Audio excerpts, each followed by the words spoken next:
اور یہاں پہ جناب غوث قطب ابدال جو ہے وہ اڑا کریں گے اور مریدنیوں کو کیچ کریں گے جی، غیر محرم مریدنیوں کو.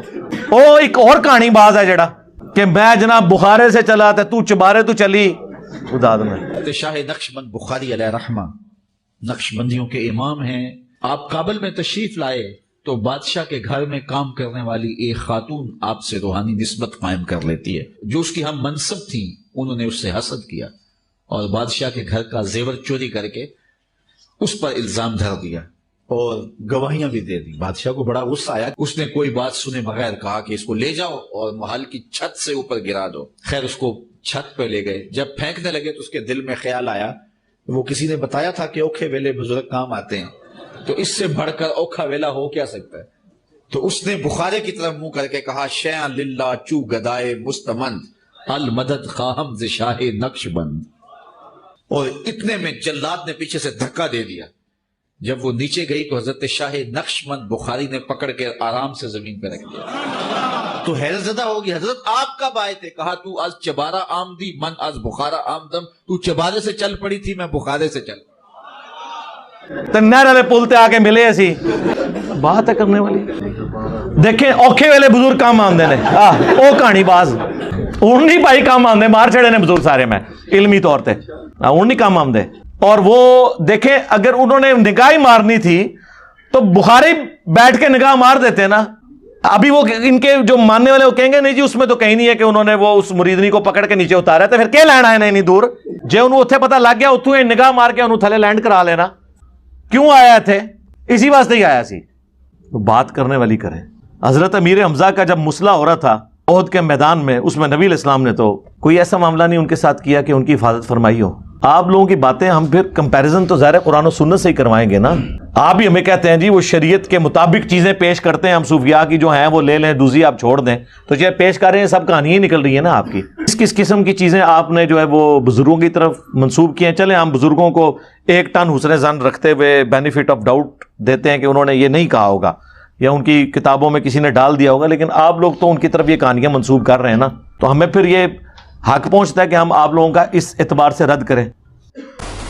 حضرت سیدنا خواجہ محمد بہاؤالدین نقشبند رحمت اللہ علیہ کی ایک مرید تھی اور وہ علاء الدین خلجی بادشاہ کے ہاں ملازم تھی، کنیز تھی.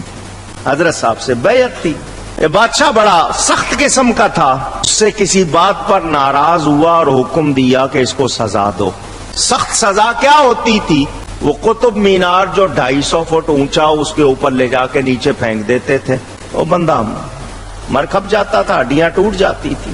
اس لڑکی نے معافی چاہی، بادشاہ نے معاف نہیں کیا. جلاد پکڑ کے مینار پر لے گئے قطب صاحب کے.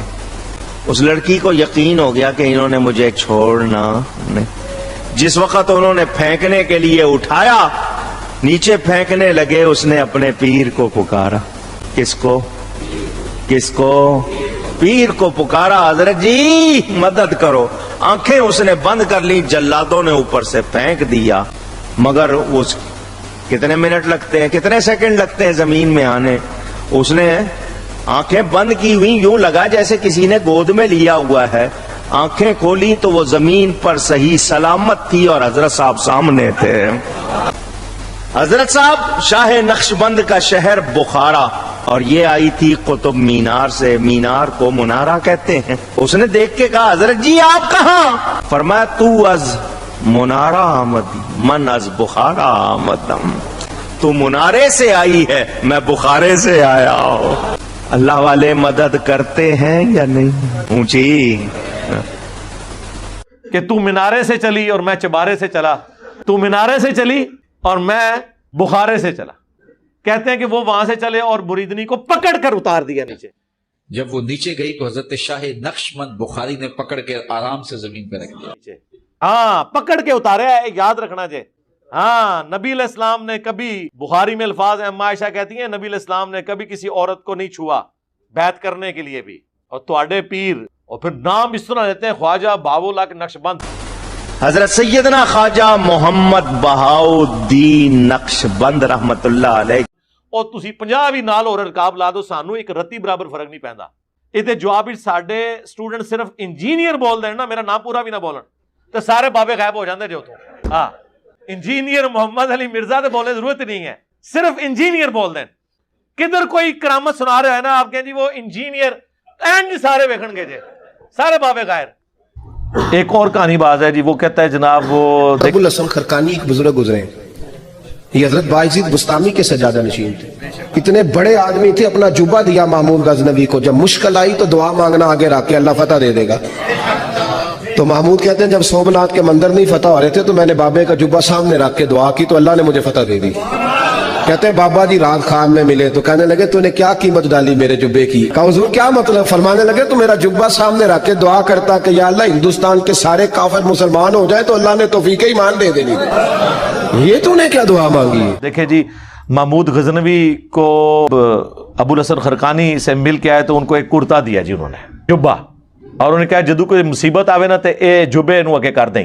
تو سومناتھ پہ جب وہ آخری دفعہ حملے کے لیے جا رہا تھا تو اتنی دفعہ فتوحات نہیں ہوئی تو اس نے وہ جبہ اٹھا کے دعا کی, فتح ہوگی. رات کو بابا جی خواب میں آئے, انہوں نے کہا کہ جی تو نے میرے کرتے کی اتنی کم قیمت لگائی ہے, اگر تو یہ کرتا اٹھا کے یہ دعا کرتا نا کہ قیامت تک اس ایریے میں کوئی کافر باقی نہ رہے, سارے مسلمان ہو جائیں, تب بھی یہ ہو جانا تھا. لوگ کہتے ہیں سبحان اللہ. تو اللہ کے نبی علیہ السلام کی مبارک زندگی میں قریش مکہ نے اسلام کیوں نہیں قبول کر لیا؟ سب نے. ابو جہل کیوں کفر کی موت مر گیا؟ اور کیٹاگوریکلی آپ کہہ رہے ہیں قیامت تک. نبی صلی اللہ علیہ وآلہ وسلم کا اپنا کرتا صحابہ کے پاس موجود تھا. سیدہ اسما بنت ابی بکر نے وہ کرتا نکالا اور کہا کہ ہم اس کا دھون جو ہے وہ مریضوں کو شفا کے لیے پلاتے ہیں. کالا وہ جبہ تھا کسروانی تیالسی. تو صحابہ کرام قادسیہ اور یرموک میں وہ کرتا لے جاتے اور جا کے کہتے کہ جی یہ سارے قیامت تک کے لیے مسلمان ہو جائیں اس کرتے کو دیکھنے کی برکت سے.